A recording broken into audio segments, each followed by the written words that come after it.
أعوذ بالله من الشيطان الرجيم. بسم الله الرحمن الرحيم.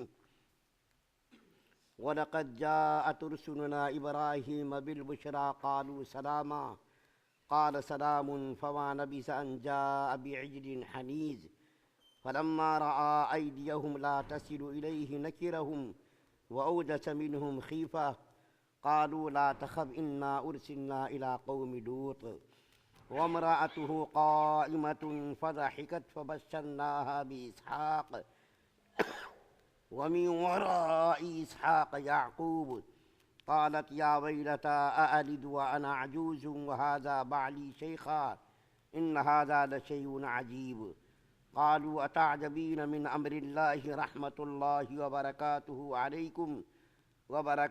عليكم أهل البيت إنه حميد مجيد فلما ذهب عن إبراهيم الروع وجاءته البشرى يجادلنا في قوم لوط۔ آیات سورہ ہود کے آیات نمبر 69 سے لے کر کے 74 نمبر کی آیات آپ کے سامنے پڑھی گئی ہے۔ تیسرا دن ہے جو ان آیات کی تلاوت کی گئی ہے۔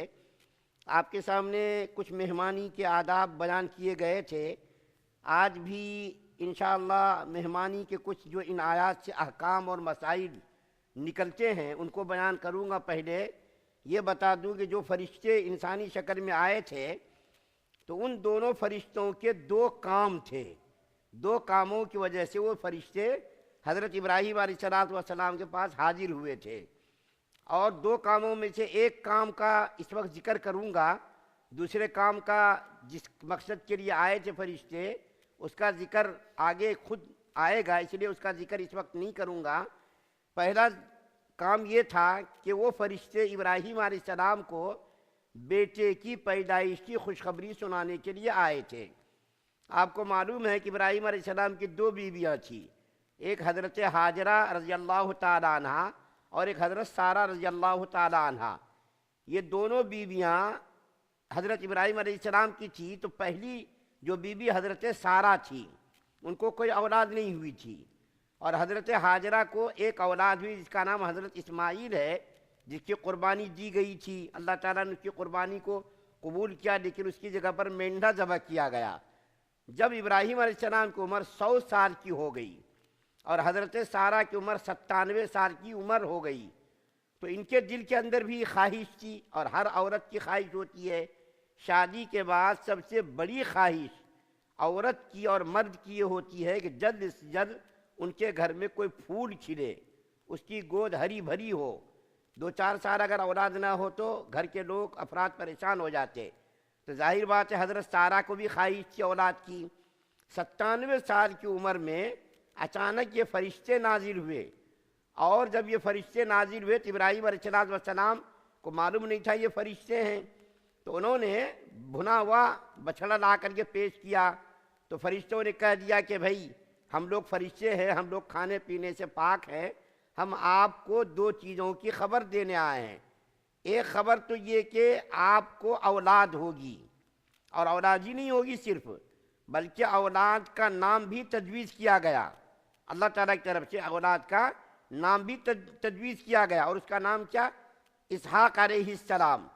اور اس کے بعد پھر اس اولاد کو بھی اولاد ہوگی، یعنی ابراہیم علیہ السلام کے پوتے بھی ہوں گے، اس کا نام کیا ہوگا؟ یعقوب علیہ السلام۔ تو بیٹے کی بھی خوشخبری سنائی گئی، پوتے کی بھی خوشخبری سنائی گئی۔ تو حضرت سارہ رضی اللہ تعالیٰ عنہ جو پردے میں تھیں، آڑ میں تھیں، ان کو بڑی حیرانی ہوئی۔ اس نے جب یہ بات سنی کہ اس عمر میں 97 سال کی عمر میں، عام طور پر 40 سال کے بعد تو اولاد ہوتی نہیں ہے، لیکن کبھی کبھی 70 سال 60 سال کے بعد بھی اولاد ہوتی ہے۔ اللہ تعالیٰ کی قدرت ہے، اللہ تعالیٰ جو چاہے وہ کر سکتا ہے۔ تو حضرت ابراہیم علیہ السلام کی اہلیہ محترمہ حضرت سارہ نے جب یہ بات سنی اور یہ خوشخبری سنی تو ان کو بڑی حیرانی ہوئی، بڑا تعجب ہوا، اور وہ مسکرانے لگی۔ فضحکت فبشرناها باسحاق، اسحاق علیہ السلام کی بشارت سن کر کے وہ ہنس پڑی اور کہا کہ ہائے، تعجب کے ساتھ کہ کیا ہائے بدبختی، کیا مجھ کو اولاد ہوگی اس عمر میں، جبکہ میں بالکل بوڑھی ہو چکی ہوں، میرے شوہر بھی بالکل بوڑھے ہو چکے ہیں، اس عمر میں مجھ کو اولاد ہوگی۔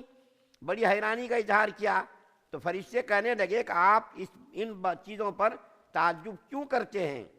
آپ کے گھر والوں پر، آپ کے گھر پر اللہ تعالیٰ کی رحمتیں، برکتیں بے شمار نازل ہوئی ہیں، اور اس قسم کے واقعات تو آپ کے خاندان کے ساتھ پیش آتے ہی رہتے ہیں، تو اس میں حیرانی کی کیا بات ہے؟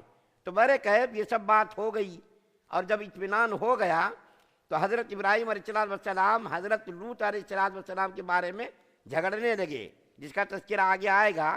اب میں ان آیات سے جو احکام اور مسائل نکلتے ہیں ان کو تھوڑا سا بیان کرتا ہوں، جو ضروری احکام اور مسائل ہے، اور یہ سننے سنانے کا مقصد یہی ہے کہ ہمارے علم میں کچھ اس قسم کے مسائل آئیں اور ہم اس پر عمل کرنے کی کوشش کریں۔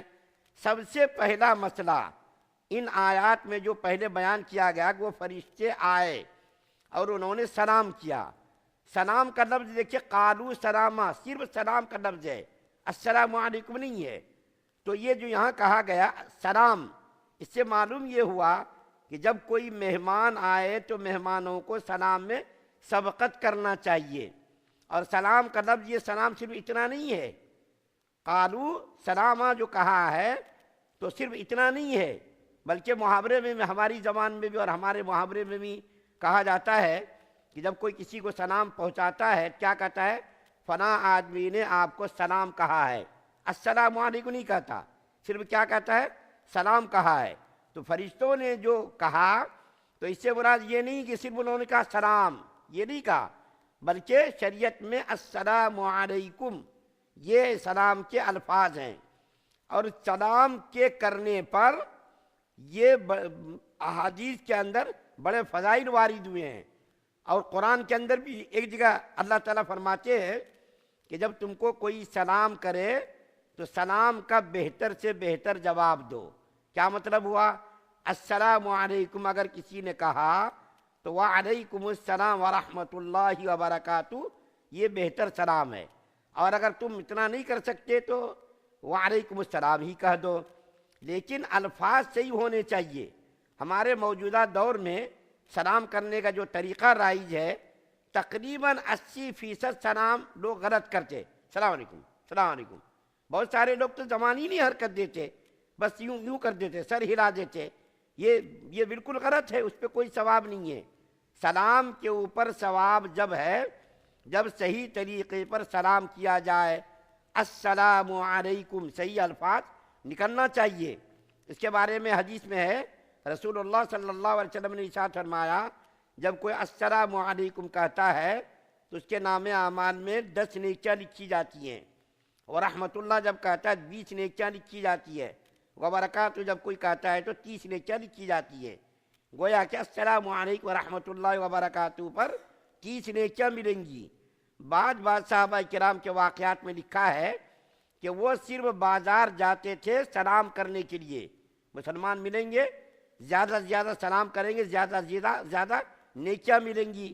بعض صحابہ کرام کے بارے میں لکھا ہے حدیث کے اندر کہ وہ صرف بازار سلام کو کثرت سے پھیلانے کے لیے جاتے تھے، اور نبی کریم صلی اللہ علیہ وسلم نے ارشاد فرمایا سلام کو کثرت سے پھیلاؤ، سلام کو کثرت سے پھیلانا چاہیے۔ ہم چھوٹوں کو سلام کرنا عیب سمجھتے ہیں، بیوی کو سلام کرنا عیب سمجھتے ہیں، گھر میں جا کر یہ سلام کرنا عیب سمجھتے ہیں، اور سلام صحیح طریقے سے کرنا بھی ہم کو نہیں آتا، اس لیے سلام کو اچھے الفاظ سے صحیح طریقے پر ادا کرنے کی کوشش کرنی چاہیے۔